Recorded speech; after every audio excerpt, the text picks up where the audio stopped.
Hola, què tal? Et dono la benvinguda a un nou vídeo meu. Soc el José Manuel Cocho. Llavors, avui voldria parlar sobre quan vaig deixar de seguir el Barça.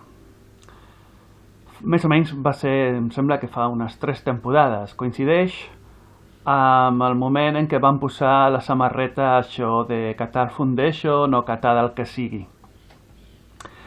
Resulta que, bé, jo vaig néixer a Barcelona, al costat, bé, a la maternitat de Barcelona, que està al costat, per qui no ho sàpiga, al costat del Nou Camp, o Camp Nou, jo sempre l'he dit Nou Camp, o sigui, el camp del Barça.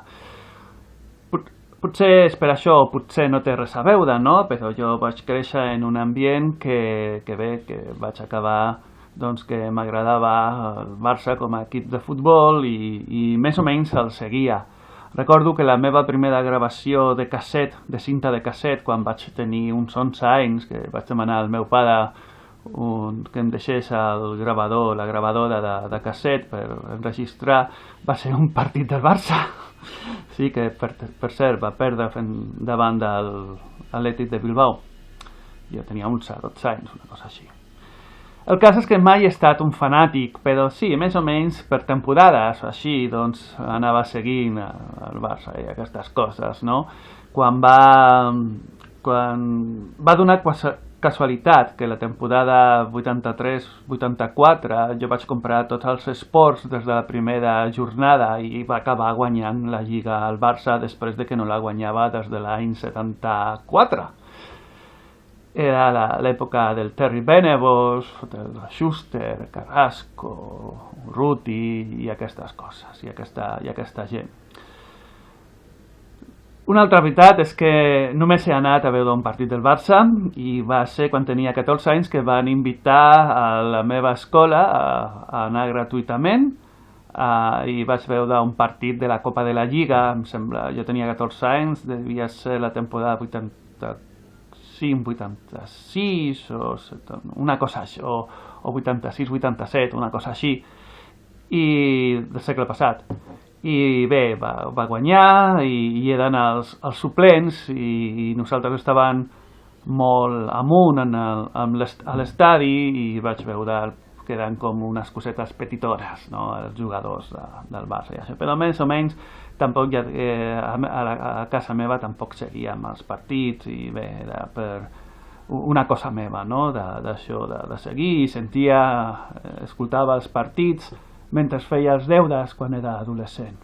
Però bé, això és una entrada per posar en posició, no?, la meva relació amb el Barça. Aquí a Catalunya tothom sap que el Barça és la religió oficial.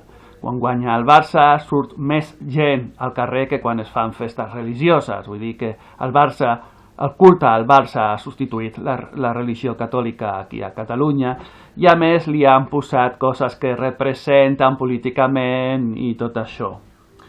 Ja se sap que hi ha un acudit que diu que el Barça és més que un club, és un puticlub. Això em sembla que ho va inventar algú de l'Espanyol.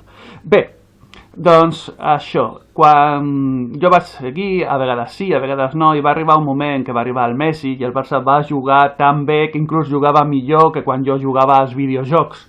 Llavors vaig dir, ui, doncs és entretingut això. Ja sabem que el futbol ara mateix és com el circ, no? El pa i circ, pa i futbol, però bé, m'entretenia veure de tant en tant algun partidet i em posava el P2P, televisió per P2P, i veia els partits per això en rus o en xinès o en l'idioma que sigui, tant se val, perquè era veure'l, no sentir, per això ja tenia la ràdio i el que sigui.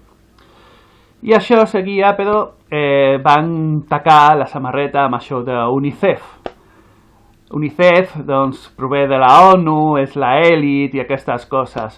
Aquests problemes venen quan els clubs es fan massa grans i ja tot depèn ja fa molts anys, no?, d'això, però ja ha arribat a un punt, tot depèn dels diners, de la política i d'aquestes coses.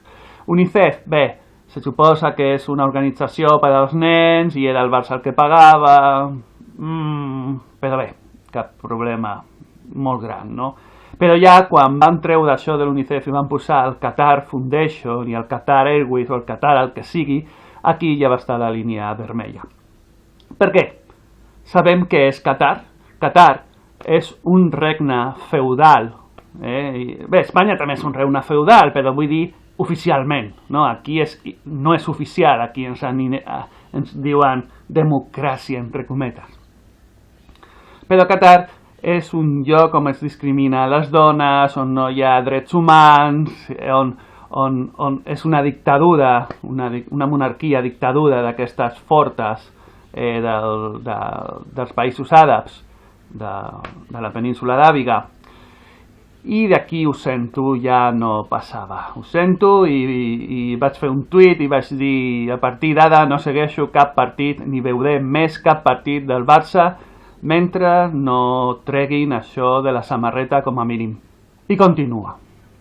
I continua de tal forma que hi ha coses molt curioses i que ho vaig veure fa un mes així, per mi va ser un xoc terrible també. Resulta que a Síria un nen això és una història real, un nen va negar-se a oferir una tassa de cafè a un d'aquests mercenaris terroristes siris.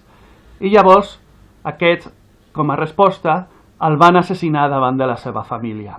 I llavors vaig veure aquesta foto on es veu el nen de 12-13 anys mort amb una samarreta posada del Barça d'aquestes de Qatar Foundation. I clar, què relació té? Quina relació té? Doncs que el regne de Qatar és el que envia els diners a aquests, dona suport econòmic i armes a aquests terroristes civis que van matar aquest nen amb la samarreta del Barça. Això no s'hauria de pagar d'alguna manera? Perquè una institució, ja és una institució, aquí a Catalunya, aquest culte religiós que es diu Barça, per què accepta els diners tacats de sang d'aquesta gent del regne de Qatar? Tot val pels diners aquí a Catalunya, que sí? Això és com funciona tot, no? Aquí la pela és la pela i no importa d'on vinguin els diners. Doncs ho sento, però hi ha gent que sí que ens importa d'on venen els diners. I és per això que, malgrat que m'agradava veure de tant en tant els partits de futbol del Barça que guanyés lligues i aquestes meravelles del Messi i companyia, jo vaig deixar de seguir el Barça. I ja m'he acostumat i ja no ho sé si alguna vegada tornaré a veure un partit complet de futbol per passar l'estona.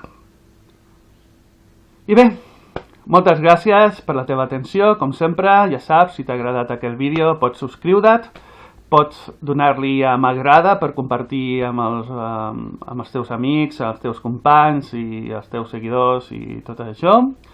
I ens trobem en un altre vídeo.